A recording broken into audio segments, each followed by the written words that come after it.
What a sick AI. Yeah. Shut the LLM down.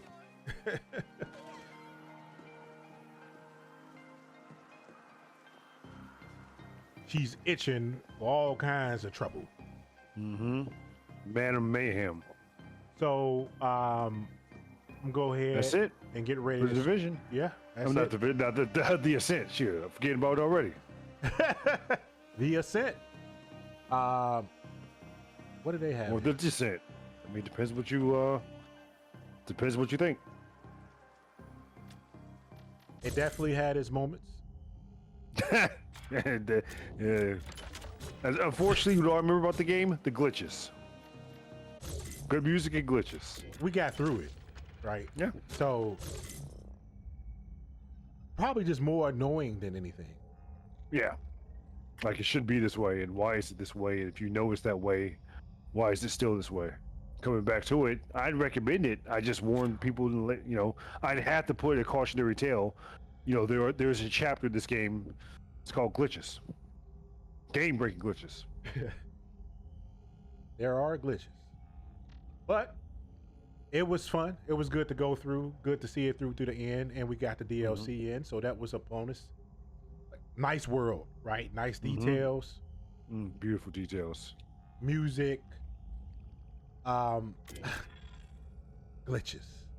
Glitches. I'm looking right now in my codex. Everything is new.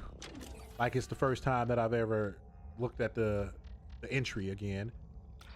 And if you don't actually go into your settings and turn that off, where it tells you that the tutorial is available, those things will show up as if you're in a tutorial multiple times through your playthrough. At least during my playthrough. So you got to turn off tutorials. Really? That's what it was? Mm-hmm. It still would pop up when I go into the menu as a new codex item, but at least I wouldn't get those like pop-ups that were kind of trying to explain it to me. Mm-hmm. But if you don't do that, every single time that glitch happens, you get it like you're fresh, and it's but then again, some of this stuff I might have been dealing with because I'm not running the session, so it might be just co-op, second player, issues, right? Like how many of these particular issues we face were just a result of the multiplayer, right? Whereas a single player playthrough might not have experienced all of this. I mean, but to that, right? If you had that game-breaking glitch where, I think I had to revive you, right? If you're playing single player, you have no choice but to die. Can't fire, can't reload, can't throw your grenade. Is something wrong with my controller? No, it's just the game. Yeah, 100%. It's like, hey, if I didn't have this person playing with me, would this have caused me to have to, kill the game? Alt F4, task manager it, or some other thing. And these days, people don't go back into the game when that happens because there's so many other options out there. Oh yeah. Why would I play a glitchy game? Why would I aggravate myself? Let me know when they patch it, and they never patched it. So, yep. And so right now, looking at Steam, actually, what I'm going to do is, should I? Why not? Why not? What are you talking about? A concurrent player count? Yeah. It's 8 people right now playing the game. So I was just going to go ahead and pull up their stats real quick for the title. There was definitely some moments of fun. The story was okay.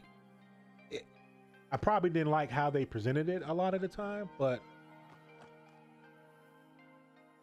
that's just me. Yeah. Double mirroring going on. Okay, so the Ascent, or the Ascent. Right, exactly. Yeah.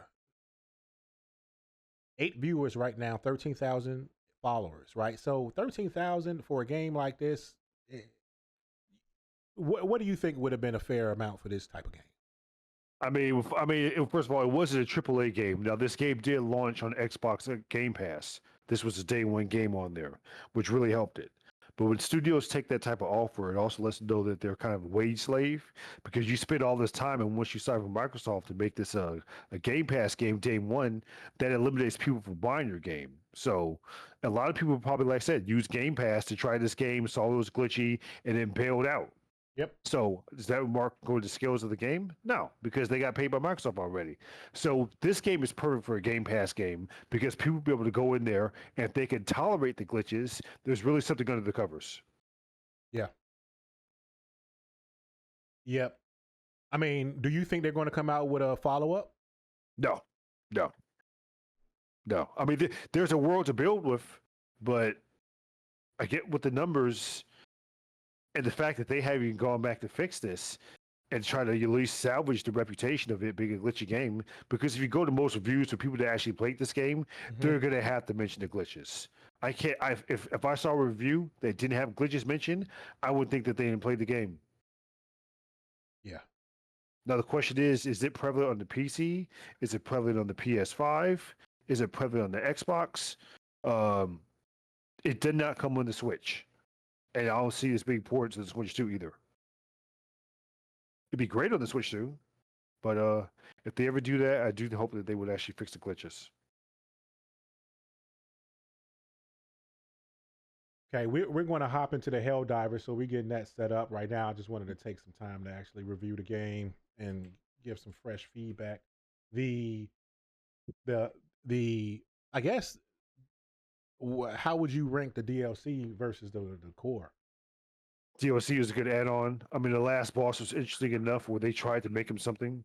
You know, he had a genuine grudge of you. They gave him special dialogue. They tried to flesh him out as much as they could, so you appreciate that in the DLC character. I think the guy that was giving us the missions, I'm not saying Kira was the best hostess, you know, but this guy right here, he kind of blabbered on, you know, Warrior's demise in the epic shadows. I just tuned him out. And it was just a rehash of other people we've seen before. We fought that mech again. We fought mobs. This area is an add-on area, you could tell, but you know, beautiful nevertheless. Yeah. Yeah, they did flesh him out a little bit, build that up a little bit. So you know, make him more than what he had to be. Yeah. So this game was appreciate. Yeah, exactly. Yeah, give some, you know, show us you love the world or something. I mean, it's not Far Cry 3, you know. That's where that's the example. Vato, I think that was his name. That people still talk about him. So for PC, PlayStation 4, PlayStation 5, Xbox One, and Xbox Series X, you can play the Ascent. Right now, I don't know how much you can buy it for. Generally, there's always sales and stuff like that. You can get the, what do you call that? The Game of the Year version, or what do they have for this one? Wii version. Yeah. Cyber version, I think. I would recommend getting this on the Steam sale. Yeah, yeah. And you can get the DLC with it, right? And then you end up, you know, how many hours did it take? It says here. I remember we've gone through this several times. This is our second playthrough, or at least second attempt at this. And we started cold turkey because the first attempt was on Game Pass. So looking on Steam should giving us a good assessment. I want to know the jazz in the background. Yeah.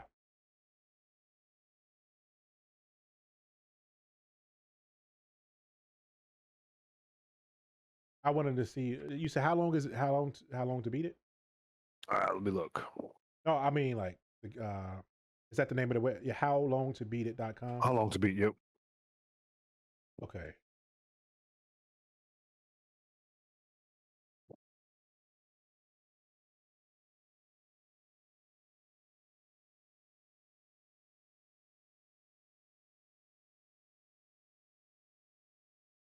The Ascent. Great game. Great game. What would you give it out of 10? I give it an 8.8. Really? I give it 8.8. It's not a 9. Interesting. You know what? Even the glitches wouldn't give it making a 9.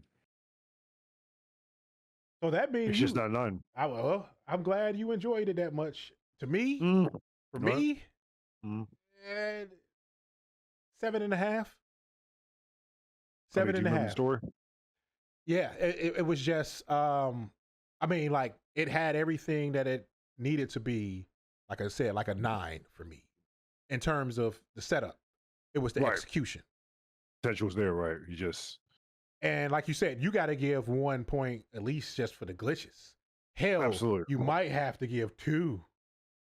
Right? Like that's what I mean. Like was what they did well so much better than the glitches that it overcame them, and I don't believe it did. Just I in would my, have played through the glitches. yeah, you could play through them, but over like to the point where you were like, I don't know what game had a lot of okay, well, we were talking about this before, like with Battlefield. Right. Battlefield 4 released in a terrible state. Absolutely. Like the game was almost unplayable for the first like 6 months, and it was just a shell of itself for the first year. Yeah, But they have to disable environmentals. but it was there, right? The core was there. And so, you know, just from that perspective, by the time they cleaned it all up, that was a hell of an experience. They say it was 152 patches later. Yeah, but it was a hell of how many patches? You talking about for the Ascent? They did 100, or was it Battlefield? Which one? Because I don't think they did 152. Maybe they did. I don't know, right? So yeah, the main story and the extras about 18 and a half hours. Completionist 26 hours. So yeah, if you want to play this game, you can get a good 20 hours out of it. 26 hours if you want to go the completionist route. So for 20 hours, right? And then the game is on sale generally under what, $10? You can go ahead and buy the game, get DLC, enter an immersive world of Cyberpunk on Velis. Nice music, nice graphical style, twin stick shooter that's going to give you about 20, 25 hours of gameplay. And you're going to have some glitches that you deal with, but for like $10 when it's on sale, to get 20, 25 hours out of it at this range, if you're a fan of this, like this world, this style, twin stick shooters, cyberpunk, neon lights, all that good stuff, and I could recommend it definitely. Yeah, you're just gonna have to guard yourself against any belief that you won't have to restart your game at some point. So cool.